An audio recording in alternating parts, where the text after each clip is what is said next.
A very good evening and welcome. This is Newsfirst Primetime News on TV1. Today is the 21st of February 2022. For the Newsfirst team, I'm Zamal Ratnayaka and here are your headlines for tonight. Newsfirst headlines. Main sponsor. Valuable Finance, best finance company.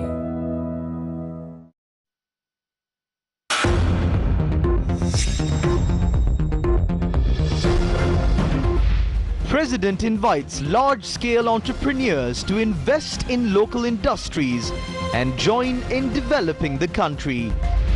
Mahaweli farmers visit the Ministry of Agriculture. Demands presented to the minister to solve their issues.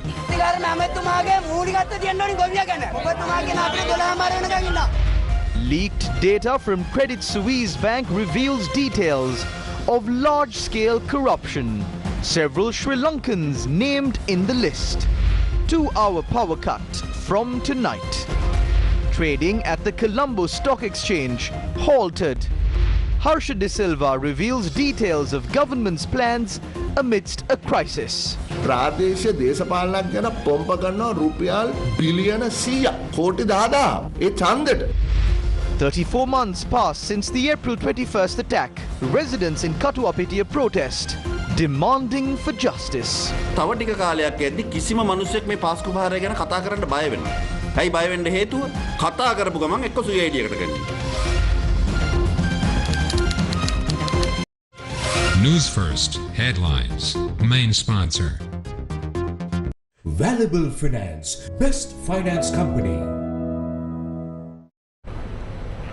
On to your top story for tonight. President Gotabaya Rajapaksa today invited local entrepreneurs to invest in local industries for the development of the country. The President extended this invitation to large-scale entrepreneurs at a meeting held with them at the Presidential Secretariat. The President's media division said that the discussion was held in hope of getting the support of the private sector in developing the country. Discussion focused on several areas including the generation of foreign revenue, state monetary policy, encouraging investments, promotion of exports, renewable energy, agricultural production, ensuring an adequate supply of fertilizer and promoting tourism. My point of view as the president, but I am thinking how to, think of the future and do these changes. That is why I always, every day, I have meetings with these people to improve the renewable energy investment. And also now I have told that to see once we lift this ban on vehicles, majority of the vehicles to be electric vehicles to import, renewable energy. Investments ගෙන්න පුළුවන් wind වලට solar වලට මේ investment වැඩි කරන්න අපි පිටින් ගේන්න ඕනේ නැහැ ඇත්තටම මෙහි ඔයගොල්ලන්ට පුළුවන් නම් මෙහි invest කරන්න ඒ වගේවට local investors ලට හුඟක් opportunities තියෙනවා දැන් අපි ඇත්තටම technical parks දැන් මම හදාගෙන යනවා 5 banks invest කරලා දෙකක් අපි කරනවා ගාල්ලි කුරුණෑගලයි එක ඇත්තටම අපිට private sector එකට invest කරන්න පුළුවන් නම් දැන් අපිට නුවරඑළිය හබරන දිගන මේ තුනත් අපිට පටන් ගන්න private sector එකට මේවට invest කරන්න පුළුවන් නම් ඒ ටිකත් ඉවර කරොත් අපිට දැන් මේවා තමයි අපිට ගෙන්න ගන්න පුළුවන් investors මේ attract කරන්න පුළුවන් ඒවා. During the meeting, Finance Minister Basil Rajapaksha had pointed out that the increase in demand for cement is the reason for the shortage of cement and that steps will be taken to produce the required cement locally. The minister had gone on to note that there is no shortage in essential goods in the market. He requested businessmen to not take undue advantage of the removal of control prices on several goods. The governor of the central bank, Ajit Niwad Kabral, had pointed out that although the purchase of fuel by making a payment upfront has become an issue, the government is attempting to maintain fuel reserves in the country in a manner that would not damage development and industries. The governor of the CBSL went on to note that Sri Lanka is able to pay off their foreign debt and that steps are being taken to bring in non-debt investments into the country. He added that false propaganda published by media deprives the country of receiving foreign investment. The president pointed out that students leaving for education overseas must be stopped and invited the local entrepreneurs to establish a mechanism to provide them with the opportunities they need to pursue their education in Sri Lanka. Moving on to yet another headline-making story. Representatives of farming communities that cultivate under the Mahaveli settlement arrived at the Ministry of Agriculture today.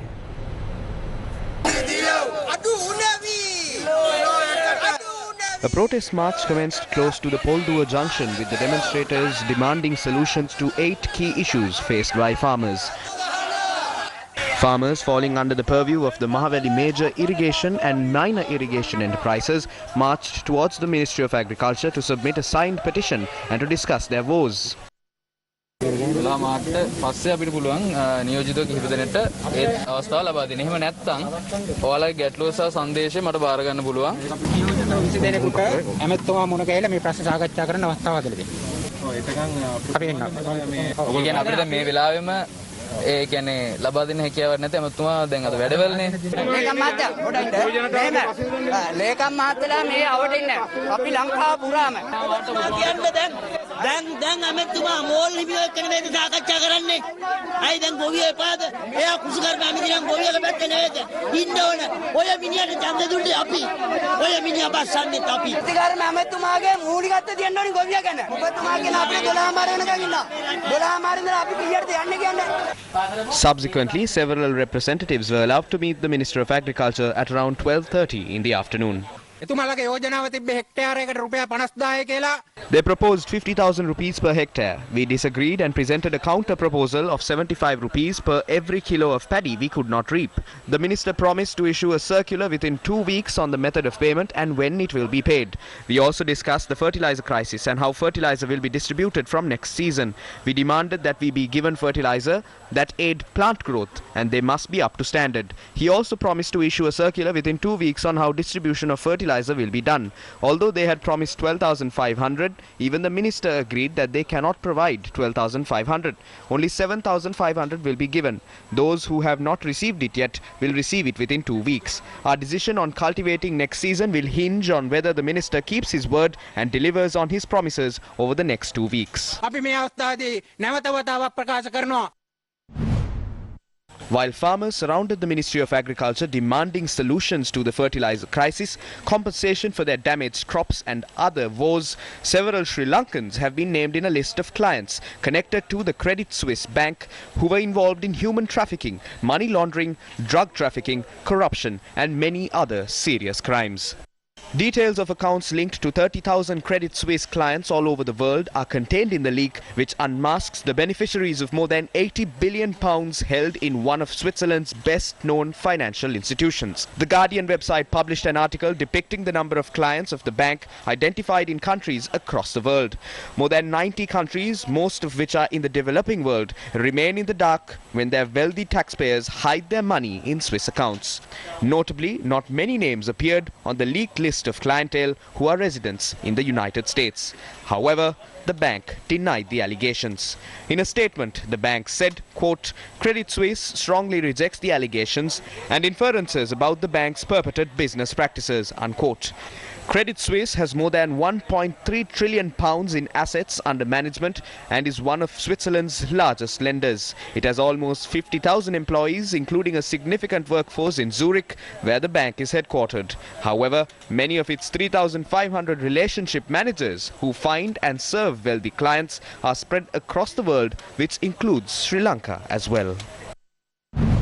While details of corrupt deals from the Credit Suisse Bank have come to the limelight, the power sector is heading towards a crisis due to a shortage of fuel, as there is insufficient dollars to purchase it from the international market. The Public Utilities Commission has granted approval to impose power cuts for 2 hours this evening. Thereby, the supply of electricity was interrupted for a period of 2 hours between 4:30 p.m.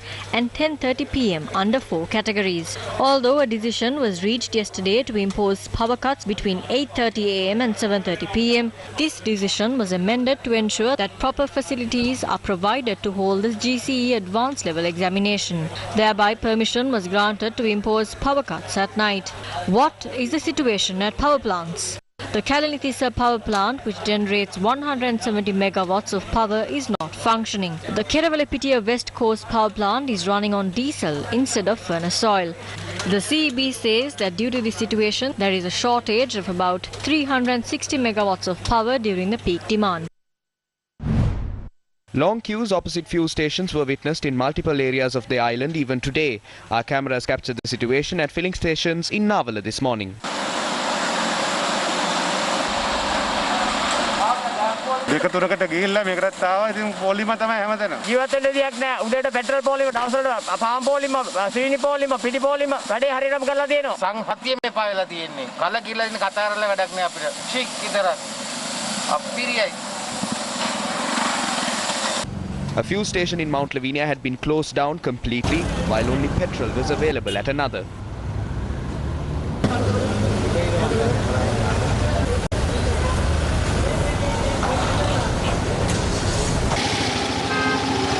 රටේ ඇමතිවරු නම් හැමදාම කතා කරනවා මේවා තියෙනවා අරවා තියෙනවා මේවා තියෙනවා කියලා. කිසිම තැනක සහනයක් නැහැ නේ මිනිහෙකුට. උදේට එකක් කියනවා, රැයට එකක් කියනවා, හවස එකක් කියනවා, ඩීසල් එනවා, පෙට්‍රල් එනවා කියලා කියනවා විතරයි කාර්යය මොකුත් කරෙන්නේ නැහැ.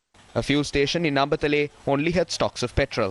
The filling station in Kotikavatta had closed down after it ran out of diesel and petrol. There was no fuel available at the filling station in Alutkama either. Another queue had formed at the filling station in Beruwala.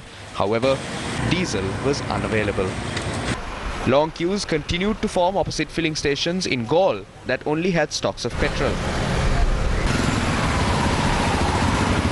Two filling stations in Baddegama had run out of all forms of fuel.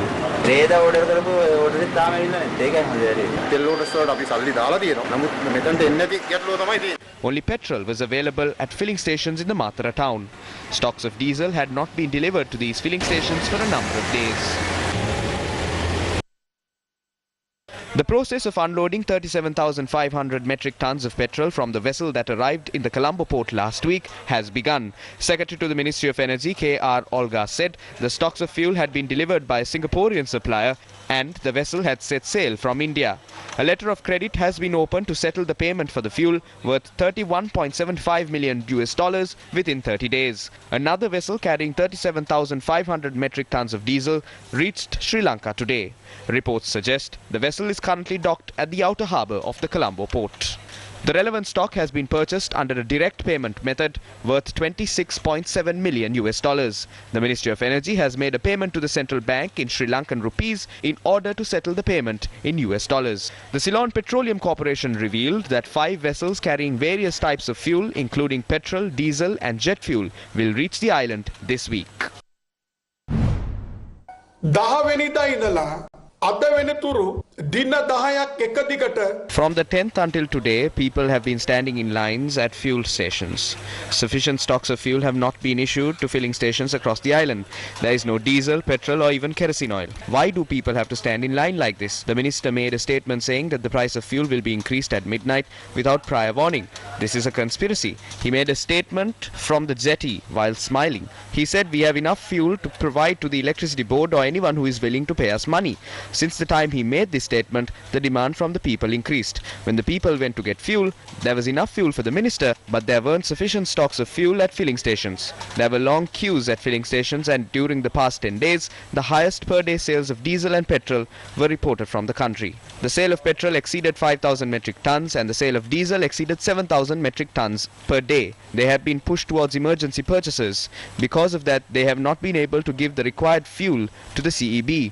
This has resulted in a situation where these power plants have been shut down and the people in the south have to live in the dark for 3 hours, and people in other parts of the country are experiencing 1-hour power cuts. That is why I call this a plan. The minister must promote a reduction in the usage of fuel. On the one hand, they cut down on the supply of power and pushed for the purchase of emergency power, and on the other hand, they promoted the use of more fuel among the people and allowed for emergency purchases of fuel and earned a commission from it. The people are left helpless on the streets. එක පැත්තකට වැඩිපුර ඉන්ධන පාවිච්චි කරන්න ඉඩ හැරලා හදිසි මිලදී ගැනීම වලට නැව් ගණන්ලා කොමිස් දාවරණු ඉඩ දීලා ජනතාවේ අද මහමග තියලා එක පැත්තකින් බැසිල් රාජපක්ෂ මුදල් ඇමතිවරයා කියනවා. On the one hand, Finance Minister Basil Rajapaksa is saying that he is prepared to renegotiate Sri Lanka's loans with all our creditors. On the other hand, Ajit Niwad Cabral says he is not going to the IMF and neither is he going to renegotiate our debt with our creditors. He says this crisis will be solved in the near future. Some say we can find a solution to this problem if we work with the International Monetary Fund. We have 3 options. One is to move forward with debt consolidation without having to restructure our debt. debt. Second option is to restructure our debt to a limited extent if we have to undertake a large risk. The third option is to restructure all of our debt. Long story short, we cannot solve this problem by just working with the IMF. It is too late for that now. That is a closed door. We can't just show the queues at the doctor's house and say, oh look, foreigners are here spending money at southern hotels. We demand the government to table Article 4 in Parliament once it is published by the IMF and make sure the people's best interest is in order. The other matter is the political landscape of the country. We will have to maintain absolute transparency if we are to work with the International Monetary Fund. First, they tried to print money. They cannot do that anymore. They tried to tax the employees' funds. We made sure that did not happen. Now, they are just trying to pump money into their political campaigns. They are pumping 100 billion rupees into the hands of the provincial councillors from their party. 100 billion rupees. That is for the upcoming election. We must stop them from looting the country in this manner. They showcase a false narrative in order to fulfill their ulterior motives. This is their election strategy. ප්‍රාදේශීය සභා ඡන්ද වෙනුවෙන් කරන උපායමා. A land registry was declared open in Kaduvela today. Speaking at the event, Minister Chamal Rajapaksha made a proposal to reduce the usage of fuel. You understand the issues that our country is facing. I was 15 minutes late to get here. There is a massive traffic jam on the road. There are many motorcycles on the road. We must find a solution to the traffic jam in Colombo, especially between Battaramulla and Colombo. I feel it might be a good idea to shift our office hours. We must also focus on the infrastructure provided for transport to make life easier for commuters, to reduce traffic, to reduce petrol wastage and to preserve our foreign reserves. In some news from Sri Lanka's economy, all-island inflation has risen to 16.8% in January 2022 from 14% in December 2021. According to the Department of Census and Statistics, the reported inflation for the month of January 2022 was mainly due to the higher price levels prevailed in both food and non-food groups. The inflation of food groups increased to 24.4% in January 2022 from 21.5% in December 2021. Today, trading at the Colombo Stock Exchange was halted for 30 minutes. The all-share price index, or the ASPI, fell 4.47% when the market closed today. The S&P SL20 index fell 5.02%. And with that, we cross over for a short commercial break. Do stay tuned. Valuable Finance, best finance company. Register today for a Zoom workshop on new technology in Sinhala. On the 24th of February at 3 p.m. Engineering techniques to build the world. Register by 0777 6000020. Organized by Slit Institute. TechBus. Main sponsor. Slit Knowledge University, challenging convention and redefining education. Welcome back to the news. A protest was staged today to mark 34 months since the April 21st attacks took place. Protest was staged at the Baldia Junction in Katuapitiya by the Nigambu Citizens Collective. They demanded for justice for the victims of the April 21st attacks. We will continue this struggle until we get justice. We see no progress in the investigations conducted over the incident. Also, on the other hand, we are receiving reports that the investigations are over, but we have no justice. We will continue this struggle until we get the justice that we seek.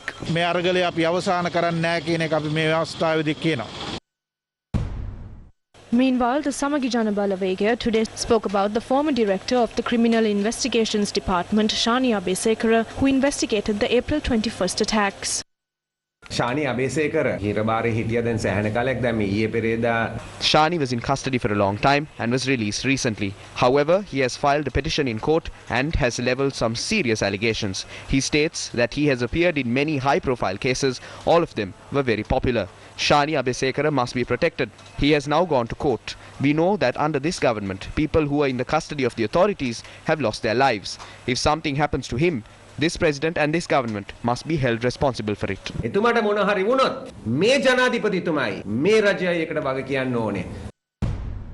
The legal arm of the Samagi Jana Balawegaya convened a media briefing and spoke about the April 21st attacks. Minister Sarath Veerasekara made a statement in Parliament on the 11th of November 2021. A few days after this statement was made, the police receives an anonymous petition stating the exact same allegations levelled by the minister against Shani Abesekara. The CID investigates this anonymous petition. The CID presents facts to the Kuliapitiya Magistrates Court. At this point, when Shani Abesekara found out about this last Friday, he filed a fundamental rights application at the Supreme Court. In that petition, Shani Abesekara made many revelations that are important to the national security of the country. You know that 2 police officers were murdered at the Vaunativu police checkpoint. After the April 21st attacks, it was revealed that these murders were not carried out by ex-members of the LTTE, but by the team led by Zaharan. In the petition, he states that when the CID was investigating this incident, the state intelligence and the army intelligence had attempted to derail the investigations. The FBI in America provided a piece of information to the CID after the attack of a person who communicated frequently with Zaharan. Based on that information, the CID located and nabbed the person. When that person was going to be questioned, the army intelligence had prevented that from happening, and then they took him away.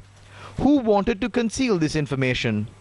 A SIM card used by Zaharan to communicate with a person called Sonic was found.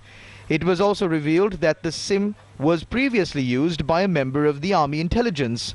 Now, instead of investigating the April 21st attacks and trying to locate the mastermind, the police and the government are hunting the officers who investigated and gathered information on this attack. We are suspicious. අපිට ඇති වෙන සැකය තමයි වැටයි නියරයි එක්කව වෙලා ගොයම කෑවද කියන සැකය. අපි බොහොම උනන්දුවෙන් බලා ඉන්නවා Shani Abeysekara මහත්මයාගේ. We are watching as to how Shani Abesekara is protected. Protect him. If there is any threat to his life, the government would have to be responsible for that. Important witnesses like Sisira Mendes had not been called to the stand. Also, Nilantha Jayawardena has been made a state witness instead of making him a defendant. When we look at the judgment that was given, it seems like there have been many shortcomings on the part of the Attorney General's department.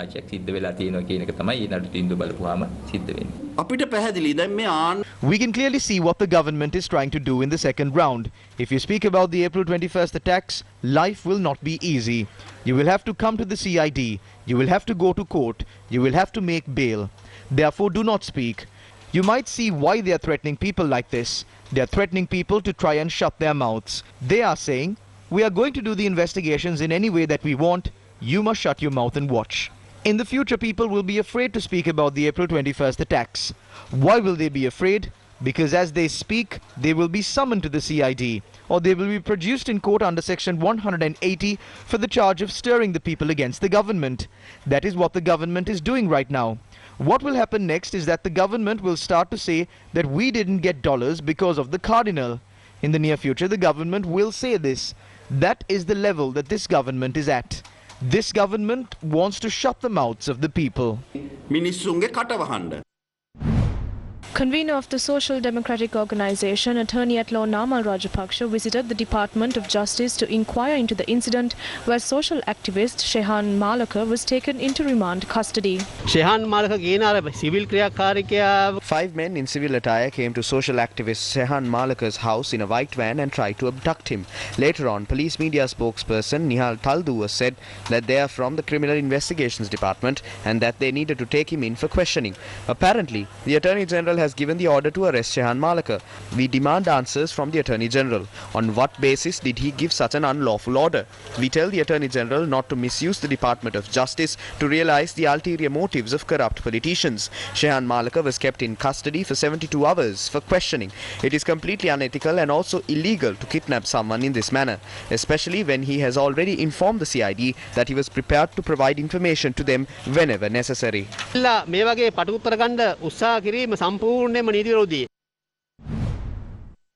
The Colombo High Court decided to deliver a judgment on the 23rd of March on whether or not former Governor Azad Sali will be allowed to demand for damages against 3 parliamentarians who filed a false complaint against him, alleging that he had made statements to create disharmony among communities.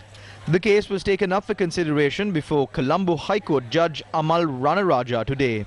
Azad Salih was acquitted from all charges even before evidence of the defence was led. Subsequently, Azad Salih filed a request under Section 17(2) of the Criminal Procedure Code demanding for damages from the complainants. The complainant parliamentarians Mohammed Muzammil, Vimal Piyatissa and Gamini Valaboda were present in court today. In my case, the police did not accept the complaint or even arrest me. It was the Attorney General's department that advised that I should be arrested. Also, when you look at things that are happening today, even after the Attorney General's department filed 855 indictments, if suspects are being acquitted of all charges, the 19th Amendment should be brought back and the 20th Amendment to the Constitution should be repealed. That is the reason why they have completely lost their independence. This is the time to ensure that the Attorney General's department and the police are functioning independently. Let's now take a look at Crime Watch.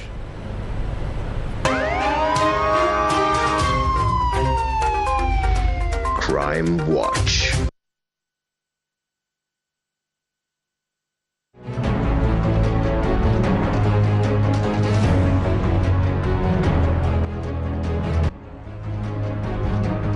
The owner of a fishing supply store in Gandhara was attacked in this manner on the 7th of February. The victim claims he was attacked over a dispute that had occurred the previous day when he was travelling home after a musical show. He jumped into my path with a sword. I was on a bike, but I left it on the road and ran away to save myself. He gave chase and then attacked me 9 times with the sword. There are lacerations on my arm and leg. I was also hit on the head multiple times, but luckily I had a helmet on. I was hospitalized for 4 days and underwent surgery. Recovery is expected to be around 3 months, according to my doctor. Our correspondent said the attacker has been arrested and was subsequently produced in court. Crime Watch. The last 45 containers out of 263 carrying garbage that arrived from Britain were returned today. In 2019, an investigation by the customs found 263 containers containing clinical waste, used cushions and mattresses, plastic waste and hazardous waste imported into the country from Britain. The containers were raided on the 10th of July and it was later revealed that these containers were filled with hazardous waste. The court later decided to return the waste that was imported from Britain after an investigation led by the Central Environment Authority revealed that this consignment contained hazardous waste. The Sri Lanka Customs then took steps to return the 112 containers that were placed within the Colombo port in the year 2020 back to its country of origin. Additionally, 85 out of 130 containers that were in possession of a private organisation in Katunayaka was returned to Britain.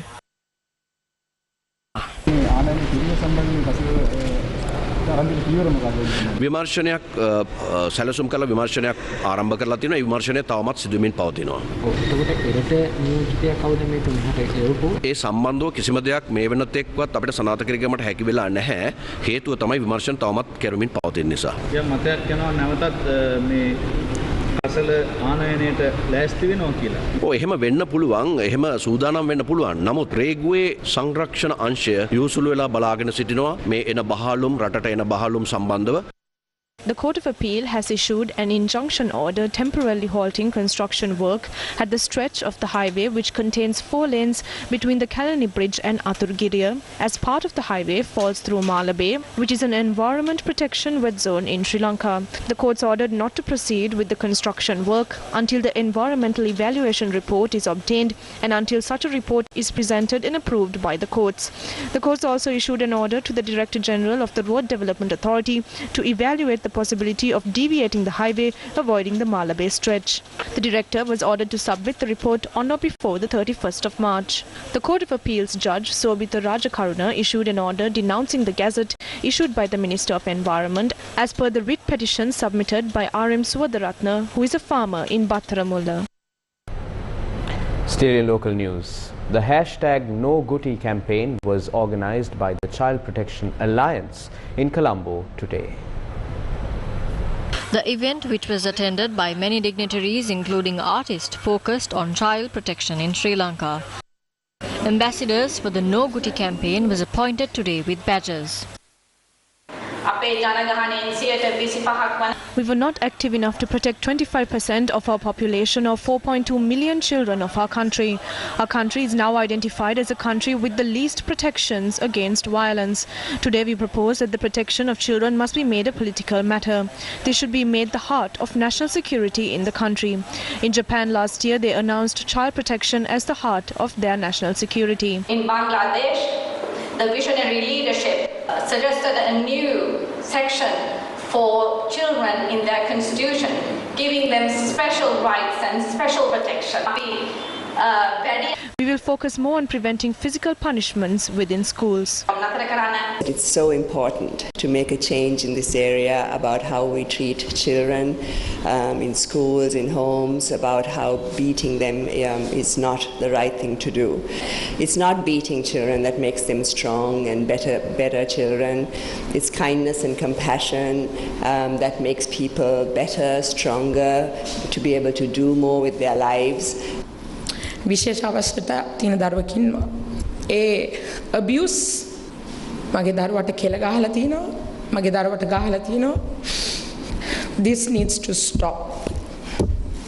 Any form of abuse, it needs to stop, especially where special needs children are concerned.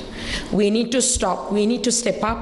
If we can't protect our children, we are not going to have a prosperous country. We need to start today. No goodie. The International Mother Language Day for the year 2022 was held at the Independence Square in Colombo today. The event was organized by the Ministry of Education together with the Bangladesh High Commission in Sri Lanka. The theme for this year was Mother, Motherland and Mother Tongue. The event was attended by Prime Minister Mahinda Rajapaksa, Ministers Dinesh Gunawardena, Bandula Gunawardena and Tharaka Balasuriya. The Bangladesh High Commissioner to Sri Lanka, His Excellency Tariq Mohammad Ariful Islam, also graced the event. Artwork and writing of children from across the country was displayed around the premises. The International Mother Language Day was introduced by the UNESCO in the year 1999. Members of the Colombo Municipal Council visited Jaffna recently. 75 officers of the Colombo Municipal Council participated in this official tour. The team, led by Mayor of Colombo, Her Worship Rosi Senanaika, inspected the public library in Jaffna during the visit. Books were also donated to the library by the Mayor of Colombo.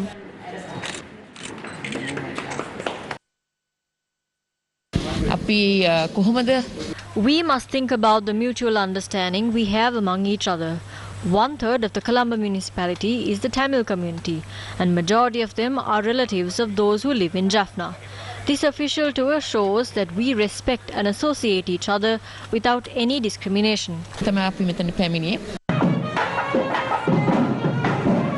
Meanwhile, the group inspected the proceedings at the Valikamam Pradesh Sabha in Jaffna.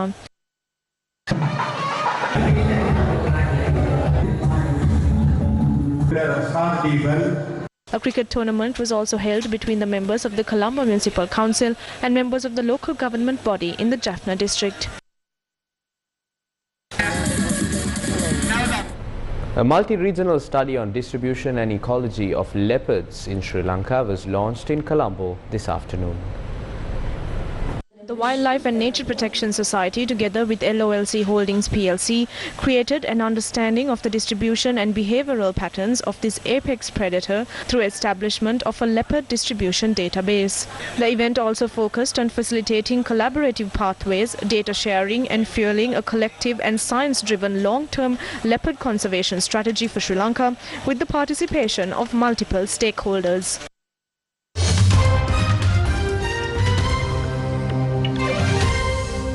On to news from a hotly debated topic as of late. US President Joe Biden has agreed in principle to hold a summit with Russian President Vladimir Putin to discuss the crisis over Ukraine. The talks proposed by France will only take place if Russia does not invade its neighbor.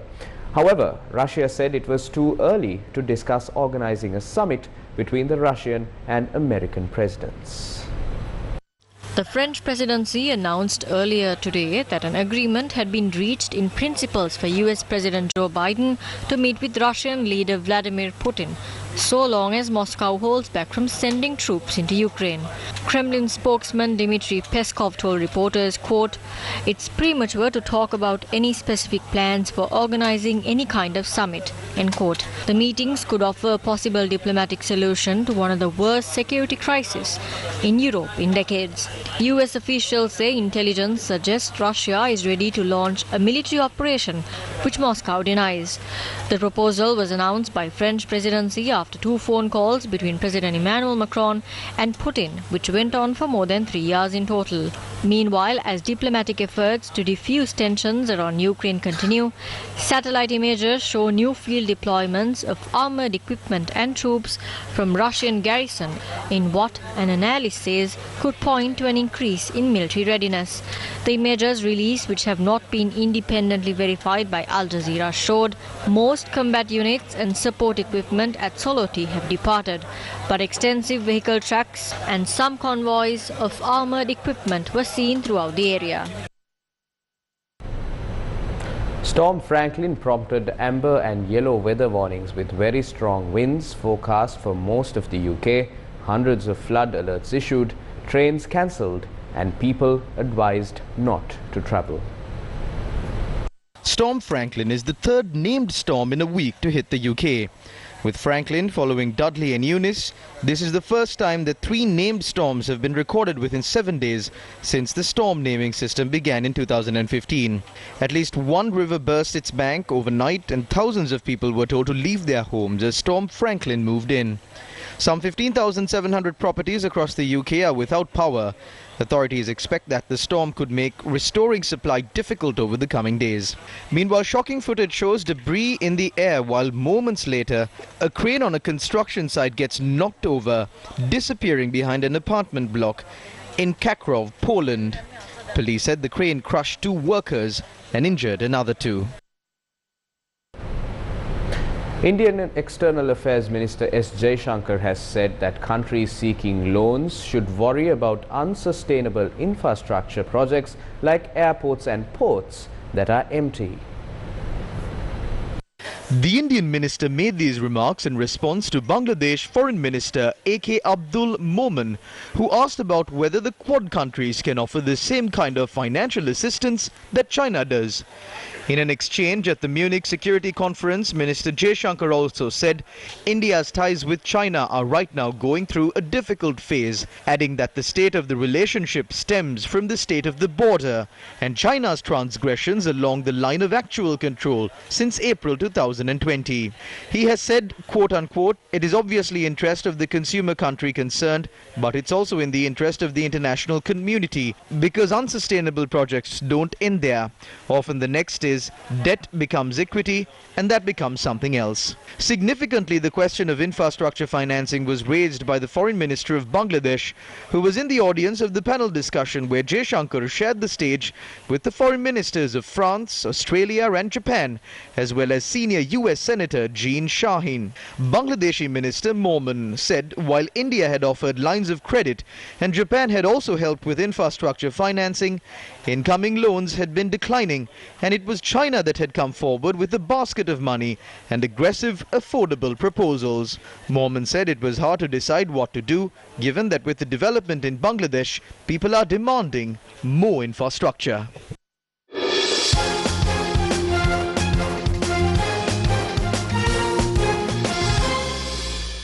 In news from the world of sports, Sri Lankan athlete Danushka Sadruwan broke the 27-year-old Sri Lanka Indo long jump record. Danushka Sadruwan broke the record at the Indo athletic meet held in the United States. That's better. He jumped a distance of 7.82 meters. He broke the record of 7.75 meters set by Benildes Fernando in 1995. That's better. And with that, it's a wrap of Primetime News on TV1. For the Newsfirst team, I'm Jaimal Ratnayaka, alongside our sign language interpreter for tonight, Brian De Cruz. However, stay tuned to TV1 as Face the Nation is up next. Do remember to stay safe, take care, and have yourself a good night.